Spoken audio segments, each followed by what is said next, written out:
आपली पार्टी जिंदाबाद, आपली पार्टी जिंदाबाद.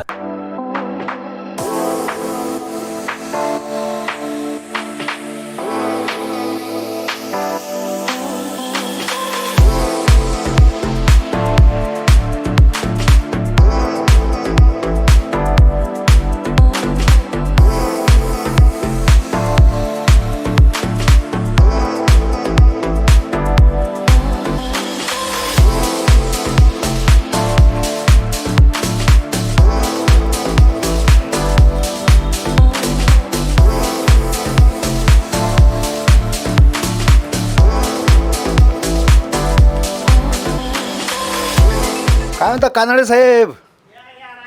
अरे कुठे आहे कानडे दादा तुम्ही? अहो आता तिसरा कुंभमेळा लागला पण खरंच तुम्हाला भेटून लय आनंद झाला. तुम्ही शोरूम टाकलं कापड्याचं म्हणजे तुम्ही सांगितलं सुद्धा नाही मला.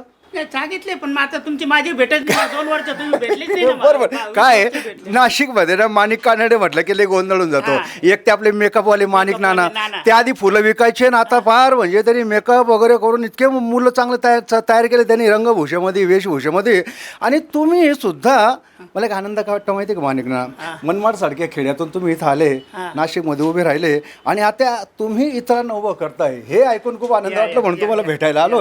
आमचे नाना जालिंदर कानडे. जालिंदर कानडे अच्छा अच्छा अच्छा. म्हणजे आता कानडे मारुती लेटमध्ये आल्यासारखं वाटतं मला अख्खे कानडेच भेटायला आपल्याला पहिल्यापासून म्हणजे धंदा चालू करताना हा बिझनेस पूर्ण सपोर्ट पहिल्यापासून सुरुवात यांच्यापासून झाली. अच्छा अच्छा म्हणजे सगळं शोरूमचं एकंदरीत मार्गदर्शन सगळं ते करतात. काय काय आपल्या इकडे आता आपल्याकडे काय असे नवरदेवाचे कपडे हा. हे आमचे ईश्वर भाऊ. अच्छा आमचे ईश्वर भाऊ यांनी पण खूप मदत करतात. यांचे पण बरं खूप बरं मदत बरं बरं काय ईश्वर भाऊ कसं काय बरं आहे बरं आहे बरं आहे बरं आपली पार्टी जिंदाबाद. हे आपल्या राजा भाऊ या इकडं. राजा भाऊ या या हे या या पहिले लय घाबरायचे हा. लेडीज मास्टर होते बरं बरं पण बरं आता त्यांना तर आता जेंट्स मध्ये चालू केलंय. अच्छा, आणि gents सगळं मध्ये. लक्ष हे देतात आता. म्हणजे सगळे कोणी कस्टमर आले भेटायला आले कपडे तुम्ही सगळे गोष्टी सांभाळतात. चला बा अशा रीते मग एकंदरीत मस्तच आहे सगळं काही शोरूम पण मोठा आहे हो ना या या या या या काय काय इकडं हे काय नवरदेवाचे कपडे. अच्छा हे सगळे ये नव हमारे प्रयागराज की भाभी अच्छा प्रयागराज डिपार्टमेंट ये संभालते. अच्छा अच्छा अच्छा अच्छा पुरा लेडीज डिपार्टमेंट.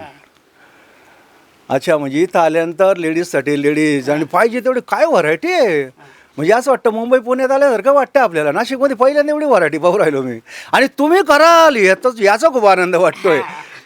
बरं आपण आणि कानडे विषयी बोलणारच आहे आपण पण एकंदरीत आधी आपण शोरूम पाहून घेऊ आणि मग इतर गोष्टींवरती आपण चर्चा करूयात बाबा. लेडीज साठी पण आहे ना. अच्छा, हा. घागरा वन पीस आपलं वन पीस वगैरे सर्व आपण रेंटने देतो. आपलं संपूर्ण लेडीज डिपार्टमेंट आहे आता हे सगळं. संपूर्ण लेडीज डिपार्टमेंट हा. हे सगळं आपण रेंटने हे आपला आता सध्या नवीन ट्रेंड निघालाय फ्री वेडिंगचा. आपल्याकडे सगळ्यात जास्त स्टॉक आपल्याकडे आहे. बरं. लग्नाच्या आधीच मजा करून घ्या. बरोबर आहे ना. आणि आता काय माहितीये का लग्न करायचं म्हटलं तर खर्च खूप खर्च राहतात. आहे. बरं एवढे भारी भारी ड्रेस शिवायचे म्हणजे एवढा खर्च करायचा आणि लग्नात एकदाच घालायचं नंतर त्याला सांभाळत बसायला त्रास होतो. आमच्या पाटेकरांकडे असे एवढे ड्रेस पडले त्यांना कुणाला देऊन कुणाला न्यायचं होतं. लोकांचं म्हणणं कसं आहे ही डेड इन्व्हेस्टमेंट आहे. बरोबर बरोबर त्याच्यामुळे कसं घ्यायचं वापरायचं परत द्यायचं. बरोबर आहे. भाड्यानं घालायचं म्हणजे स्वच्छ सुंदर लगेच देऊन टाकायची चांगली गोष्ट आहे ती. एकंदरीचं भाडं कसं असतं काय गोष्टी कशा असतात काय नाही, आणि कानडे साहेबांनी एकंदरीत हा उद्योग कसा काय म्हणजे खरं तर या उद्योगाचा आणि त्यांचा कसा काही संपर्क नव्हता. शेती करणारा माणूस एकेकारी गाई चालणारा माणूस पण शिवण कामामध्ये हातखंडा होता त्यांचा आणि शिवण कामातून एकदम ते डिझायनर कसे काय झाले वा हे म्हणजे शोधायचीच गोष्ट आहे. त्यावर आपण चर्चा करू पण त्याआधी एकंदरीत स्टुडिओ पाहून घेऊ आपण अजून कुठं कुठं काय काय जरा दाखवाल तर बरं होऊन जाईल. म्हणजे आपल्या पार्टीचे जे काही सगळे कार्यकर्ते ते इथं येतील मस्तपैकी एकापेक्षा एक कपड्यांचा आनंद घेतील. हे पूर्ण आपलं नवरदेवाचं दालन आहे. अच्छा, इथं अच्छा. पूर्ण नवरदेव तयार होतो. अच्छा, त्यांना सगळे जे फेटे. फेटे लागणारे फेटे असतात हा. शाला असतात ह्या खाली माळा ठेवलेले आहे ज्याच्या पूर्ण ज्याचे त्याचे मॅचिंग म्हणजे कलर जो वाईज जसं घागरा असेल तसं मॅचिंग आपण तयार करून देतो. इथं दोघांना बी असले तर दोघांना पण तयार करून देतो त्यांच्या मॅचिंगच्या नुसार. त्या कट्यारी पण आहे मला वाटतं नवरदेवाला लागतात त्या. हा कट्यार कालच गुतली नाटक पाहिलं होतं नाटकाविषयी माहिती आहे पण ही कट्यारी तर टांगून ठेवलेली पाहायला पाहिजे. याच्याकडे पण आपल्याकडे 2-3 क्वालिटी मध्ये येतात. कोणाला लाकडी हे नाही पण लाकडीच देत चला, आता कट्यारी जरा सांभाळून देत चला लोकांना, आणि फक्त नवरदेव पाहूनच द्यायचं. नाही तर कट्यार तुम्ही त्याला काळजात आपल्या घुसायची ते नंतर. आणि याच्यात आपल्याकडे हे मला वाटलं मोदी जॅकेट वगैरे, अच्छा, अच्छा. मोदी हे- जॅकेट पण हे ठेवतो fashion आपण. खूप हा आता सध्या. हा मोदी variety जॅकेट खूप. सध्या मोदींनी जवळजवळ पंतप्रधानच्या काळात मोठी भरीव कामगिरी केलेली आहे, त्याच्यामुळे मोदी जॅकेट सध्या ट्रेडिंगला आहे आपल्याकडे. आपल्याकडे बरं, आणि पाहिजे ते स्वच्छ दिसतं पूर्ण साईज आहे ना आपल्याकडे, कोणतीही साईज येऊ द्या, फार किती जाडा येऊ किती बारीक येऊ, सर्व साईज आहे आपल्याकडे. म्हणजे तब्येत शिरपासून तर अगदी वेळ म्हणजे झिरो बजेट वाल्यापासून तर हायलेस्ट बजेट वाल्या सगळ्यांपर्यंतचे कपडे. नवरदेवासाठी आपण हा. आता हे जे पावते लागलेले हे बुक आहे अच्छा, अच्छा, अच्छा, आपल्याकडे, अच्छा. आणि त्याच्या तारखा वाईज बुक राहतात. म्हणजे यांच्यावर तारखा दिलेल्या हा, असतात तारखा का? दिलेल्या ज्या- ज्या राहतात. तारखाचं त्या दिवशी यायचं त्या दिवशी आणि काम झालं की आणून द्यायचं. काम झालं की आणि काही आणून काही लोक द्यायचं. म्हणतात एवढा भारी ड्रेस घेतला कशाला परत द्यायचं, जाऊ द्या तिकडे, असं कधी होतं का आपल्याला? नाही, कधी कधी होतं, पण समजा का नजर चुकीने होतो, स्वतःहून कोणी करत नाही. हा, हा, पण समजा काहीच अडचण आली, हा, हा. काय गाडीचे प्रॉब्लेम आले, हा, हा. पण मग शक्यतो आणून देतात ते. म्हणजे कोणी इमानदार ठेवत- इमानदार दाखवतात लोक. इमानदार. चला आपल्याला वेळेवर वस्तू मिळाली तर आणि वेळेवर. आपण काय करतो, कोणी वाटलं शूज पाहिजे तर शूज पण देतो,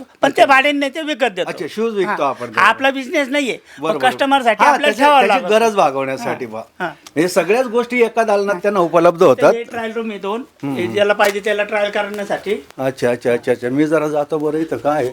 अच्छा, हे केलं असं की माणूस डायरेक्ट बदलूनच बाहेर येणार. बरोबर आहे. अच्छा, हे जेंट्स आणि लेडीजसाठी. नाही, दोन्ही हे तर gents. अच्छा, जेंट्स आणि लेडीज असं असं असं असं. हा, लेडीजचं लेडीज रूम मध्ये असेल तिकडे. अच्छा अच्छा अच्छा अच्छा. आणि नवरदेव इकडे झाला, हा. इकडे कलवर आहे सगळे. अच्छा, इकडे हे, हा. कुठे? साईड नवरदेवाचे जे हा, colour कलवर आहे सगळे नाचणारे, म्हणजे नाचणारे कुदणारे मजा करणारे या सगळ्यांसाठी. त्यांच्यासाठी हे पूर्ण हे असं सेट लावलेला असं आपण. बरीच व्हरायटी, जोधपुरी जोधपुरी पाहिजे जोधपुरी घ्या, हा, हा. हे असे जोधपुरी असतात आपल्याकडे, भारी भारी डिझायनरचे पीस राहतात. पुरी टाकलं असतं तर मलाही मजा करता आली असती, पण आता ड्रेस काढावा असं वाटत नाही मला. नाही, करू करू काय ते. भरपूर आहे आपल्याकडं. एकंदरीत भरपूर आहे, म्हणजे व्हरायटी सगळं सगळं सगळं. सगळ्यात मेन म्हणजे पूर्ण सर्व साईज अवेलेबल असतं आपल्याकडं. असं कोणी नाही का बा मला कपडे भेटणार नाही, प्रत्येकाला कपडे भेटणार इथं. मग कानडे साहेब मला एक सांगा, आता नवरदेव झाले नंतर काही काही हौशेनं काही कार्यक्रमासाठी निमित्तानं ऑर्केस्ट्रा म्हणा, सिनेमा म्हणा, शूटिंगसाठी आपले ड्रेस नेत असतील, सिनेमासाठी वगैरे काही हिरो बिरो येतं का नाही आपल्याकडे? हिरो तर येतात ना आपल्याकडं. आपल्या ते माझ्या नवऱ्याची बायको ते आपलं अभिजित. अभिजित खांडकेकर ते आले होते, भरपूर येतात. आणि त्यांच्यासाठी स्पेशल वस्तू बनवून ठेवलेली आपण, ती फक्त त्यांनाच देतो. म्हणजे कोणी पण घेऊ शकतं, पण खास त्यांच्यासाठी स्पेशल बनवलेलं अच्छा अच्छा, राहतं. आपल्या लोकांसाठी, आपला माणूस प्रगती करतोय ना, त्याच्यासाठी थोडंसं चांगलं करावं. अच्छा अच्छा, अशा रीतीने एकंदरीत आहे. आता मला एक सांगा, आपल्याला कुठं बसता येईल, म्हणजे गप्पा मारता येतील अशी एखादी जागा कुठं बसता येईल आपल्याला? माहिती भाऊ, कुठं बसता येईल आपल्याला गप्पा मारायला? जरा माणिक नानांनी एवढं मोठं शोरूम तर केलंय, तिथं आपण पाहिलंय, पण हे पाहताना याच्या मागचं काय श्रम आहे, काय कष्ट पहिले आहे. चहा घेऊ हा. आणि मारू गप्पा. नाही नाही, चहा तर घेऊ, चहा काय, चहा घेऊच ना आपण. गप्पा चहा म्हणजे आपल्या चहापेक्षा भारी आहे. बसा. मला एक सांगा, एवढं मोठं शोरूम झालं आपलं, हा, के डिझायनर स्टुडिओ नाव ठेवलं तुम्ही याचं. हा. कानडे साहेब, आपल्या भेटीला मला वाटतं आता 2 कुंभमेळे होऊन गेले. 2 कुंभमेळे झाले. 2003च्या कुंभमेळ्याला ज्यावेळेस मी एपिसोड केले होते, गंगेवरती पाण्यात डुबक्या बिक्या मारून गंगा ते असतं समाप्तीचं काम केलं, त्यावेळेस तुम्ही मला त्याच्या आधी गाई पण चारायचं तुम्ही. गाई चारायचं. आणि मनमाडला शेती होती तुमची. मनमाडच्या बाजूला 8 किलोमीटर आपलं गाव आहे वादवरडी म्हणून, तिथे आपली शेती होती हा, वाडवडिलांची. शेतीत काय काय होतं मग? शेती आपलं काय पहिले कांदे वगैरे राहायचे, बाजरी वगैरे राहायची. आहे अजून पण आहे, पण आपण काही जास्त लक्ष नाही देत तिकडं. बरं, चालू आहे करणं. शिक्षण वगैरे तिथं झालं मनमाडला? शिक्षण ते तर गावालाच गावालाच झालं. झालं. 8वी पर्यंत शिक्षण झालं, नंतर मग काही शाळा, पहिले काही शाळाचं एवढं हे नव्हतं शिकण्याची हे. नाही, तुमच्याकडे एकंदरीत पाहिल्यानंतर शाळेपेक्षा काहीतरी वेगळंच करून दाखवायचं तुमच्यामध्ये, ते हे धोरण असेल बा. मग तुम्ही नाशिकला कसे काय आले? नाशिकला कसं आहे, ते गाय वाळायचं, ते गाय नाही म्हणजे वाळतं, गाई इकडे आले का तुम्ही गाईंना घेऊन आले का गाई सोडून इकडे आले? गाय तिथं वळायचं. तिथं वळायचं, इकडं नाही आलं नंतर. तर मग आलो, आमच्या इथं नातेवाईक होते, अच्छा अच्छा अच्छा. त्यांच्या इथं राहिलो. तर ते आपल्या तिथं खेडेगावाला पहिले खायचे हाल होते. बरं बरं बरं ते बरं. असंच बोलले, काय काय राहतो का इथं? आम्ही म्हणलं इथं खायला चांगलं भेटत, तर ते काम शिकल तेव्हा शिकल, पहिले बरं. खायची तर मजा करू. बरं बरं बरं ते बरं करता करता मग शिकून गेलो. चला आता. बा, त्या निमित्तानं आपण शहरात आले, पुण्यभूमीमध्ये आले तुम्ही, पण तुम्हाला टेलरिंग काम तुम्ही शिकलात, तुम्हाला टेलरिंग काम खूप चांगलं यायचं असं मी ऐकून, आणि त्याच्यापासून तुमच्या खऱ्या अर्थाने या एकंदरीत पुढच्या वाटचाली सुरुवात झाली. टेलरिंग कशी शिकलात तुम्ही? टेलरिंग आमचं अशीच आवड म्हणून शिकून गेलो. अच्छा, म्हणजे नाशिकला आलेला तुम्ही नाशिकला आल्यावर आहे ना काही आधी शेती करायची. शेती करायची. मग तुम्ही नाशिकला आला. नाशिकला चला आलो. बा तिकडच्या पेक्षा इकडे 2 चांगले खायला पिला भेटा, मस्त आनंदात राहू. त्यानंतर थोडंफार काम बी करते. अच्छा अच्छा पण ते अच्छा. काम म्हणजे करता- जर कोणाची पोळी खाल्ली तर टाळी त्याच्या नावाची वाजवली पाहिजे, श्रम म्हणजे त्याला आधारही दिला पाहिजे. अशा रीतीने तुम्ही टेलरिंगच्या कामाला सुरुवात केली. आणि मग कसं खायचं बी तिथंच राहायचं, मग काहीतरी करायचं तर गेलो ते चालता चालता मशीन शिकून गेलो. वा, नाही तर लोक काय करतात आता, बरेच लोकांना लोक बिचारे चला बा चांगलं पोरग आहे म्हणून खायला बोलवतात, खायला घालतात, ते त्याचंच वाजून निघून जातं. पण हे माणिक नाना तसे नाहीये. त्यांनी जिथं ज्याचं ज्यांनी आसरा दिलाय, ज्यांनी सहारा दिलाय, त्यांना सुद्धा त्यांनी खूप मोठा आधार दिलाय. मला सांगा कानडे साहेब, तुम्ही टेलरिंग वगैरे शिकलात, नंतर या व्यवसायाकडे कसे वळला तुम्ही? म्हणजे हा व्यवसायच एकदम, आणि एवढं मोठं शोरूम पाहिल्यानंतर नाशिकमध्ये आज जे काही इतर शोरूम आहे त्या मालकांकडे पाहिलं तर त्यांचे वडिलोपार्जित किंवा कोणीतरी त्यांच्या मागं मार्गदर्शक कुठला तरी कोर्स करून येतात. ते तुम्ही कुठला कोर्स केला नाही, काही नाही, एवढं मोठं डेअरिंग, एवढी मोठी इन्व्हेस्टमेंट करण्याचं धाडस तुम्हाला? ते कसं आहे, पहिले आपलं वकीलवाडी दुकान होतं MG रोडला. बरं. मग ते मागं जरा शिवसेनेचं आपलं मनसेचं आंदोलन निघालं, घरदार हा, सर्व ते होतं. परप्रांतीय विरुद्ध. परप्रांतीयांचं ते आंदोलन निघालं. मग तेव्हा माझं पॅन्टालूनचं काम चालायचं. अच्छा, अच्छा, तर पूर्ण महाराष्ट्रात माझे शर्ट जायचे. पण मग ते बंद झाल्यामुळं, कारगिर सगळे पळाल्यामुळं मग मी रिवर्स आलो. नाही, पण त्याच्या आधी तुम्ही इथं नाशिकला होता, तुम्ही टेलरिंग शिकला, त्याच्यानंतर तुम्ही पुण्याला सुद्धा निघून गेला होता म्हणे. पुण्याला मी काम शिकण्यासाठी गेलो होतो. वेगवेगळे काम, जरा आयडिया येईल नवीन ठिकाणचे. शर्ट, पॅन्ट वगैरे शिलाईची कामं नवीन स्टाईल, नवीन डिझाईन असं शिकण्यासाठी पुण्याला गेलो होतो. मग पुण्याहून परत इकडं कशाला कारण राहतं? एकंदरीत काय होतं, माणूस जर का मन माडून नाशिकला आला, नाशिकून पुण्याला येतो, पुण्याहून मुंबईला जातो, मुंबई डायरेक्ट दुबई कुठेतरी निघून जातो, तुम्ही परत नाशिकला का आले? किती केलं तरी आपल्याला शेवटी आपल्या गावाची आवड असते ना, ओढ राहते ना. आपलं गाव ते आपलं गाव. माणूस किती जरी उंचीवर उडला ना तर तो शेवटी जमिनीवर राहायला पाहिजे, आपल्या लोकांमध्ये राहायला पाहिजे. ते खरं महत्वाचं आहे. नाशिकला आलो, मग दुकान वगैरे टाकलं परत. मग ते जरा शिवसेनेचं मनसेचं आंदोलन निघालं, मग त्याच्यात परत रिवर्स आलो. अच्छा, त्यावेळेस तुमच्याकडे परप्रांतीय कारागीर होते काय? म्हणजे तुम्हाला स्वतःला कपडे शिवता येतात, तुम्ही तुमच्या पुरतं काम करायचं, पण अजून लोकांना मदत व्हावी, अजून व्यवसाय वाढवावा, 2 हातांना कामं मिळावी म्हणून तुम्ही स्वतःचं शोरूम चालू केलं. त्याच्यामध्ये परप्रांतीय मुलं बिचारे जे काही शिवण काम करणारे वगैरे जे तुम्ही कामं दिले, त्या आंदोलनामुळे ते लोक बिचारे जीव मुठीत घेऊन घाबरून गेले आणि ते परत आलेच नाही. मग नंतर मग तुम्ही नंतर मग आपण मग दुसऱ्याच्या दुकानात कामाला करायला लागलो मी. परत तुम्ही दुसरीकडे काम करायला लागला. अरे अरे अरे, म्हणजे त्या काळात काय एकंदरीत. पण आपला नाद काय, लोक पळून गेले पण तुम्ही जिद्द सोडली नाही. जिथं नाही सोडले, परत काम करायला लागलो दुसरीकडं. घरी काम करायचं, कपडे शिवायचं, इकून तिकून काम आणून किंवा मग त्यांच्या दुकानात जाऊन काम करायचं. नंतर मग झालं ते व्यवस्थित झालं. मग आता दुकान टाकले तिबेटियन मार्केटला. अच्छा, म्हणजे त्याच्यानंतर टिबेटियन मार्केटला दुकान टाकलं, त्यानंतर ते आंदोलन निवळत गेलं. मग त्या काळामध्ये तुम्ही पण शिकून घेतले. दिवसात जे काही 4-5 शर्ट शिवतो बा आपण, त्याच्यापेक्षा 7-8 डास शिवायला लागले. लोकांनी तुमच्यावर विश्वास ठेवला, तुम्ही लोकांचा विश्वास संपादन केला. अशा रीतीनं तुमचा एक वर्ग वाढत गेला आणि तिबेटियन मार्केटमध्ये तुम्ही दुकान टाकलं. त्याच्यानंतर पुढचा प्रवास कसा? तिबेटियन मार्केटमध्ये दुकान टाकलं तर त्याचं काहीतरी गॅसचा स्फोट झाला, तिथे माझं नुकसान झालं 2 वर्षांनी. परत सगळ्या मशीनी वगैरे तुटल्या तिथं. ही साधारणतः किती वर्षापूर्वीची गोष्ट ते आहे? आता जवळजवळ 7-8 वर्ष 7-1 वर्षापूर्वीची गोष्ट म्हणजे आहे. ते दुकान पुन्हा ते दुकान त्याच्यात पुन्हा नुकसान. केलं. म्हणजे एकीकडं प्रगती, तर तुम्ही प्रगती पथावर चालत होता, पण दुर्दैव काही तुम्हाला सोडत नव्हतं. म्हणजे संकट प्रचंड मागे होते पण तुम्ही काही खचले नाही. आणि एवढं असताना तुम्ही एवढं मोठं शोरूम दाखवलंय. मग एकदा एवढ्या मोठं तुमच्या शोरूमला आग लागल्यानंतर हे धाडस, ही प्रेरणा तुम्हाला कुठून मिळाली एवढं मोठं शोरूम? कसं राहतं, कारण कसं राहतं, माणूस एखादा का झटका बसला ना तो खचून जातो, परत उभा नाही राहत.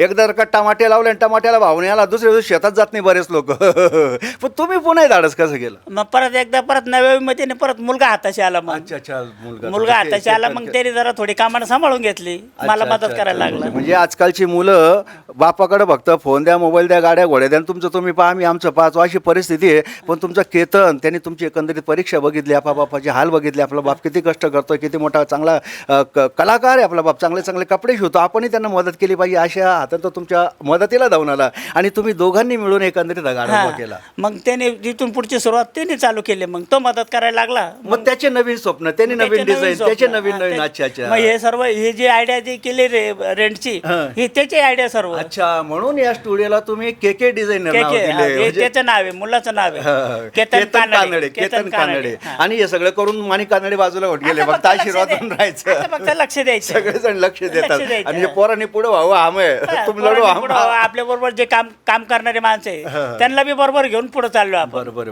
आता एकंदरीत इथं तुम्हाला रिस्पॉन्स कसा मिळतो? कारण गंगापूर नाक्यासारख्या समोर बुधा हलवायचं दुकान पिढ्यान पिढ्या चालणारं, इथं समोर माणिक काढणार, यांच्या पिढ्या वाढत चालल्या आता, समोर आडगाव, हे सगळे पिढ्यान पिढ्याचीच लोक आहे सगळे.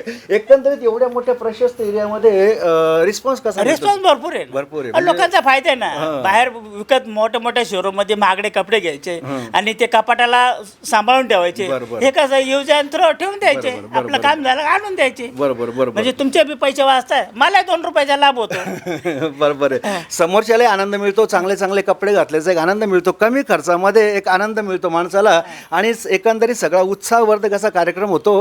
हे सगळं होत असताना मला जे काही कळलं होतं की यार नाना, मला खरंच तुम्हाला भेटून खूप आनंद झाला, एवढा मोठा शोरूम मिळून. आणि आज तुम्ही तर स्वतः, तुमचा मुलगाही एकंदरीत प्रगती करतो, तुम्ही तुमचे बंधू तुमच्या सहकार्याला आहेत, आणि एवढं करून एवढे लोक तुम्ही एकंदरीत त्यांनाही तुम्ही रोजगार उपलब्ध करून दिलाय, हे म्हणजे खूप आनंदाची गोष्ट आहे. याच्यानंतर इकडे अजून काय काय, अजून आपण काय काय काय काय वर्कशॉप काय काय नेमकं काय आहे तिथे, काय काय सर्व्हिस देतो आपण? आपलं सगळं ड्रायक्लिंग होती, नवीन कपड्याचे काही डिझाईन असली ती नवीन तयार होतं.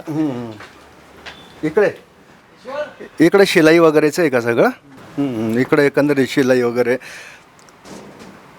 रफू वगैरे, किंवा कोणाला कमी जास्त करायची असेल, नवीन कपड्याची प्रेस होती. इथंच कपड्याचे ड्राय क्लिनिंग होती, त्यानंतर इथं सुकवलं जातं. इथं लगेच ताबडतोब हे प्रेस आहे आपल्याकडे, 2-3 प्रेस आहे, प्रेस होता आणि ऍडजस्टमेंट करतो आपण. म्हणजे तुम्हाला जे समजा हा जो पीस आहे हा तुम्हाला छोटा मोठा होतोय, तो आम्ही कमी जास्त करून देतो, फिटिंग करून देतो. फिटिंग करून देतो. हे सगळं इथं चालतं, आपले वर्कशॉप आहे इथं. आणि आपला दुसरा एक कारखाना तिकडून नवीन हे सगळं वस्तू नवीन शिवून इकडे येत असतं. आणि मग इथून आपण इथून हे सगळे बघा, आता हे सगळं टोटली जे आहे इथे लटकवलेले हे टोटली याच्या ड्राय क्लिनिंग झालेले आहे. आणि हे द्यायचे आपल्याला. अच्छा, ही ऑर्डरची आहेत ऑर्डरचे सगळे. उद्या परवा आपल्याला हे जाणार आहे, इथून प्रेस होतील, प्रत्येकाचे पॅकेट रेडी होतील. ते पॅकेट रेडी झाले का त्याचं घेऊन जाईल. अच्छा अच्छा, खूपच प्रशस्त आहे. हे आमचे ईश्वर रोटे इथला विभाग सगळं हे सांभाळतात सर्व. अच्छा अच्छा अच्छा.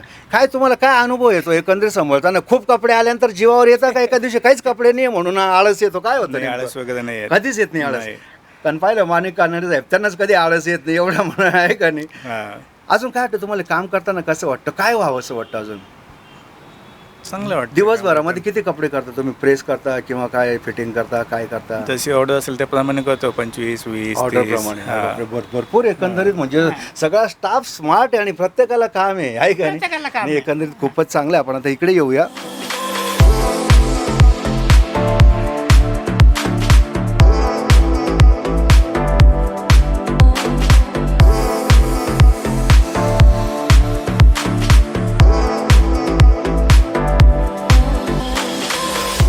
माणिकाप्पा, एकंदरीत एवढं मोठं शोरूम पाहिल्यानंतर मला तर बाबाचा थकाला होऊन गेला आता.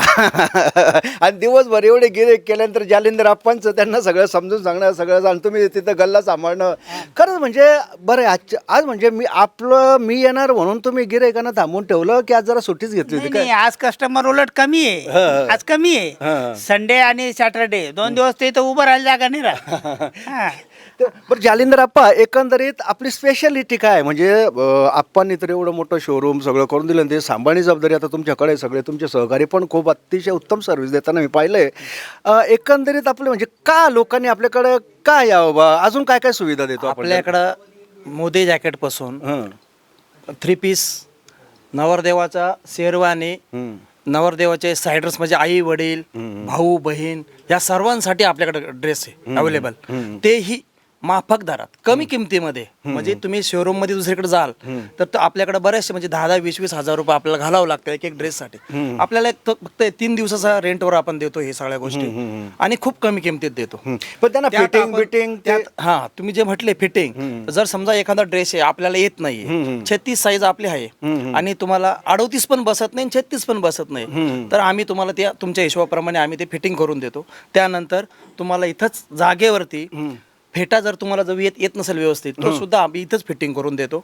नंतर आपल्या इथं वॉशिंग मशीन आहे, धुलाई इथंच होती, इथंच प्रेस होतं, इथंच सगळं रेडी करून आपण हे कस्टमरला देतो. अच्छा अच्छा. त्यामुळं कस्टमरला कुठेही बाहेर जायची गरज नाही, सगळं एकाच छताखाली आपण आणून ठेवलेलं आहे म्हणजे इथं आलं की पाहिजे ते चॉईस करायचं, ड्रेस मापात बसून घ्यायचं आणि सजून इथूनच जायचं इथूनच direct. जायचं. काय ती जबाबदारी आमची, ती जबाबदारी तुमची जबाबदारी आम्ही घेतलेली आहे असं. तर मित्र, अशा रीतीनं इतकं भारी शोरूम माफक दरामध्ये आणि सगळ्या व्हरायटीमध्ये अवेलेबल, पाहिजे त्या डिझाईन्स, वेगवेगळ्या डिझाईन्स आहे आणि कुठल्याही साईजच्या इथं उपलब्ध करून देणारे सगळे डिपार्टमेंट पाहिल्यानंतर मलाही भरभरून झाल्यासारखं वाटतं, आहे का नाही? परवडत नाही ना आजकाल लग्न करायचं म्हटलं तर मंगल कार्यालय, जेवण गावण घोडावालाच किती घेतो, नाचणाऱ्यांचं तर सोडूनच द्या, आणि असे भारी भारी कपडे म्हणजे स्वप्नातच राहतं, आहे का नाही?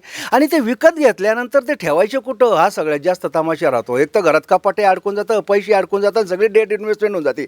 त्याच्यामुळे प्रत्येक जण आता काय करतो, बाबा एवढे विकत घेण्यापेक्षा आपापला मस्तपैकी के डिझाईन स्टुडिओमध्ये यायचं, मस्त जालिंदर हा भेटायचं, आपण भेटायचं आणि पाहिजे त्या व्हरायटीचे काय पेटे घ्या, जॅकेट घ्या, हे घ्या, नंतर नवरीसाठी हे हारबीर सगळे जिथं आल्यानंतर सगळ्या गोष्टी तुम्हाला पाहायला मिळतील. आणि आता या एकंदरीत मुलाखती तर तुम्ही पाहणार आहात, तर लवकरात लवकर वेळात वेळ काढून या शोरूमला भेट द्यायची आहे. आणि आपल्या शोरूमचा जो काही ॲड्रेस आहे, पत्ता आहे, तो तुम्ही आपल्या पार्टीच्या लोकांना एकदा सांगून द्या.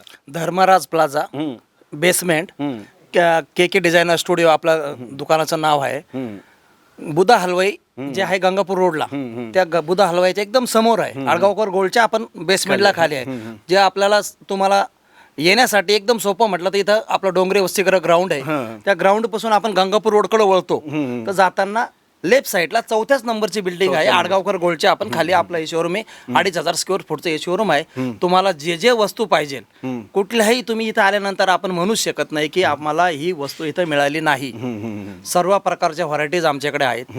आपण एकदा अवश्य येऊन इथे या, भेट द्या आणि आपला मनाला जसं वाटेल तसं समाधान या. आणि भेट द्यायला या, आपण भेट द्यायला नाही गर्दी पाहून पळून नका जाऊ बरं का. आज ठीक आहे, आता जरा आपले जर गप्पा टप्पा मारजे अजून बरेच लोक थांबलेले आहे, पण जर का तुम्हाला खऱ्या अर्थानं चांगले कपडे पाहिजे असेल, चांगले योग्य माफक दरामध्ये पाहिजे असेल आणि गॅरंटेड पाहिजे असेल तर मग वाटतं पाहावीच लागते, आहे का नाही? म्हणून गर्दी जर दिसली तर पळून थोडं थांबायचं आणि जालेंदर भाऊ आपली पार्टी जिंदाबाद म्हटलं केलं की तुम्हाला वेगळ्या दारानं आतमध्ये घेतील, ते पाहिजे ते कपडे दाखवतील. आप्पा, आज लोक मोठमोठे शोरूम, मोठमोठे मॉल उभे करून बसले, पण त्यांच्याकडे लोक नाही, गिराईक नाही. ते पाहून मलाच कसं तरी वाटतं की एवढी मोठी डेट पेटून गेली, पण तुमच्याकडं गिराईक थांबत नाहीये. याला कारण म्हणजे तुमचं समाजकार्य सुद्धा तेवढंच आहे. तुम्ही नुसतं व्यवसाय धरून नाही बसला, तर तुम्ही समाजात मी दान पुण्य आणि साधू संतांचे सुद्धा तुम्ही खूप बघता. त्याच्या मागचं काय तुम्ही सांगू शकता? कसं आपल्या आई वडिलांपासून आपण देवदेव करायचे, ते वारीला जायचे, मग त्यांचं थोडं वारचं आपण थोडं जरा फुलणं पकडे आपण बी थोडं चालवायची,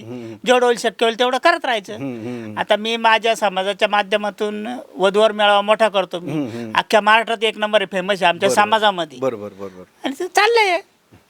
तर दोस्तो, आजकाल पैसे तर बरेच जण कमवतात आणि आपणही चला भाऊ एवढा मोठा शोरूम आहे, एवढे मोठे इन्व्हेस्टमेंट करून बसते तर 2 पैसे असतात, आपणही विचार करत नाही अशाकडे. पण त्याच वेळी ती जी काही संस्था चालवणारी व्यक्ती राहतात ती दानपुण्य करतात. म्हणजे आपण जिथं पैसा खर्च करतो तो गव्हर्नमेंटला टॅक्स भरल्यासारखा कुठंतरी सर्वसामान्यांना सुद्धा मदतीसाठी उपयोगी पडतो. हा सुद्धा एकंदरीत पुण्याचाच भाग म्हणावा याला. अजून काय म्हणावं वाटतं तुम्हाला? आता काय म्हणाल लोकांना, आपल्या पार्टीच्या लोकांना? सगळ्या आपली पार्टी जिंदाबाद, आपली पार्टी लवकरात लवकर या. आणि आपल्याला जे काही तुमच्या घरी कोणी पोरांचं लग्न असेल, पोरींचं लग्न असेल, नातेवाईकाचं असेल, शेजारच्या पाजारचे असं असेल तर के डिझायनरकडे यायचं आणि पाहिजे ते कपडे घेऊन मस्तपैकी रुबाबात नाचायचं. अजून एक तुम्हाला सांगायचं वाटतं, बोला. ह्या पूर्ण यशानंतर म्हणजे लोकांच्या बरोबर गर्दीनंतर आपण एक संगमनेरला एक शाखा चालू केलेली आहे. अरे मग आपली पार्टी आता संगमनेरला, तशी आपली पार्टी महाराष्ट्रात आहे ना, आता संगमनेरच्या लोकांनी सांगायला पाहिजे. आता आपलं नवीन संगमनेरचं दुकान चालू झालेलं आहे सह्याद्री कॉलेजच्या समोर संगमनेर. आणि चांगलं तिथं बी जरा लोकांचा असाच प्रतिसाद मिळावा, लोकांनी बी त्यांचे मजा करून घ्यावा. नाही बरोबर आहे ना. मुंबई पुण्यामध्ये सगळेच लोक घालतात, आमच्या खेड्यापाड्यातले, आमच्या ग्रामीण भागातल्या लोकांनाही आनंद घातला पाहिजे. त्यांनाही मस्तपैकी ताजं भारी ड्रेस, डिझाईनचे ड्रेस घालून कमी खर्चामध्ये आपले हाऊस भागवता यावी. म्हणून तुम्ही सुद्धा लोक मुंबई पुण्याकडे जाता, तुम्ही ग्रामीण भागाकडे जाताय, हे तुमचे कष्ट म्हणजे तिथं लॉस होईल का प्रॉफिट होईल हा विचार न करता तुम्ही त्या माणसाला आनंद द्यावा, त्याने मस्त छान राहावं यासाठी तुम्ही गावापर्यंत पोहोचताय. आणि खरंच तुमच्या या मेहनतीला नक्कीच यश मिळेल या आपल्या पार्टीच्या वतीनं तुम्हाला सगळ्यांना शुभेच्छा देतो आणि थांबतो. पाहत राहा आपली पार्टी जिंदाबाद. आपली पार्टी जिंदाबाद. आपली पार्टी जिंदाबाद.